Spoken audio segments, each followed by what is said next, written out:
C'est sur le site des Trois Moulins, aux abords de Sophia Antipolis, que la ville d'Antibes a convié de nombreux professionnels du bâtiment à une visite guidée de la nouvelle salle Omnisport, au moment où se terminent les travaux. Un palais des sports à la mesure de la politique sportive de la ville d'Antibes, ça c'est clair. Ça nous faisait défaut en termes d'équipement structurant et aujourd'hui on comble ce manque et ce déficit. Cet équipement aujourd'hui est un chaudron et le chaudron c'est vraiment la spécificité basket pour que le public soit sur le match et sur les joueurs et sur le terrain.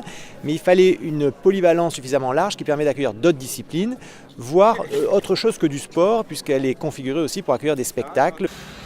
Voilà à peine 2 ans, ce bâtiment impressionnant commençait à s'élever, épousant les défis techniques pour répondre aux exigences de ses architectes.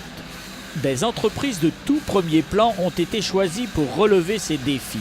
Pour une grande partie du second œuvre, la société Klibat Aménagement a été mandatée pour habiller et construire les parois de ce vaisseau. Il y a la hauteur, mais il y a les fixations sur des supports métalliques, il y a des courbes et il y a des doubles courbes avec des pans coupés.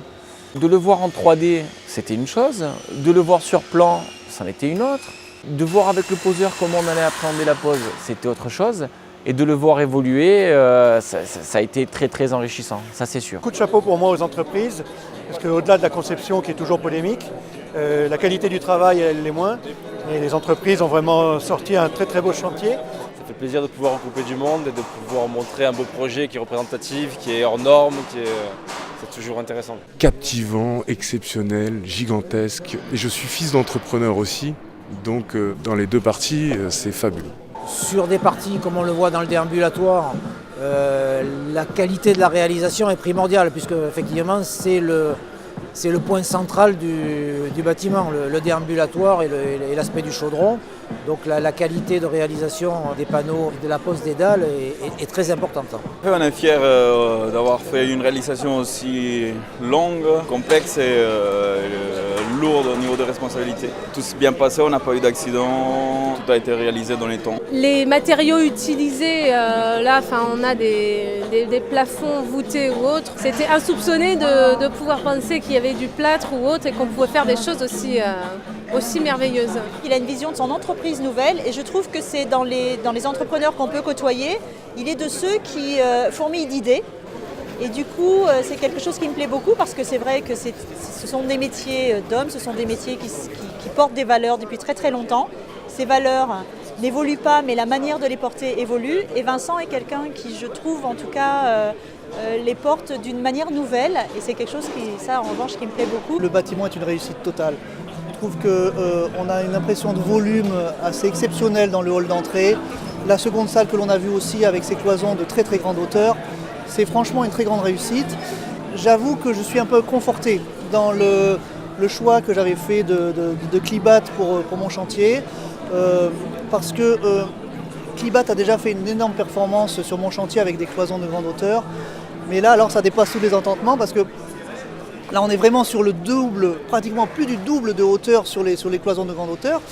Et là, je leur tire mon chapeau parce que vraiment, c'est une grande prouesse. C'est vrai que le résultat est impressionnant. Mais qu'en est-il des défis techniques qu'il faut relever ?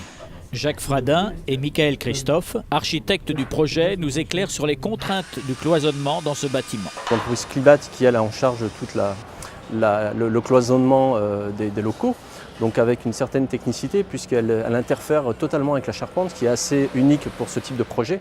En général, le plaquiste travaille un petit peu dans son coin quand l'ouvrage est terminé, alors que là, dans ce cadre-là, il a travaillé très en amont avec le charpentier pour prendre en compte tous les déplacements de la charpente et que ces déplacements-là puissent être reçus par justement les cloisons et doublages techniques. Avec l'entreprise Klibat notamment, c'est des gens qui depuis le début, alors qu'ils interviennent quand même plutôt dans le second œuvre, depuis le début jouent le jeu, comprennent ce qu'on veut faire, sont à notre écoute. Klibat a tout à fait compris depuis le début quel était l'enjeu de son intervention, qui ne se voit pas beaucoup au bout du compte. Tout à l'heure on en discutait, on disait effectivement au moment où on met le placo par exemple, on voit il y a une armature, etc. Puis après ça on vient habiller tout ça, puis on vient le peindre, mais donc finalement après ça on l'oublie presque. En fait tout ça c'est quand même, il y a plein de travail derrière que l'on ne voit pas dans le résultat, mais qui sont là et qui modifient le résultat. Comme prévu, c'est ici que se dérouleront les matchs de l'équipe d'Antibes pour la fin de saison de Pro B. Souhaitons à l'équipe des Sharks de franchir la marche et retrouver sa place en Pro A dans ce stade la saison prochaine.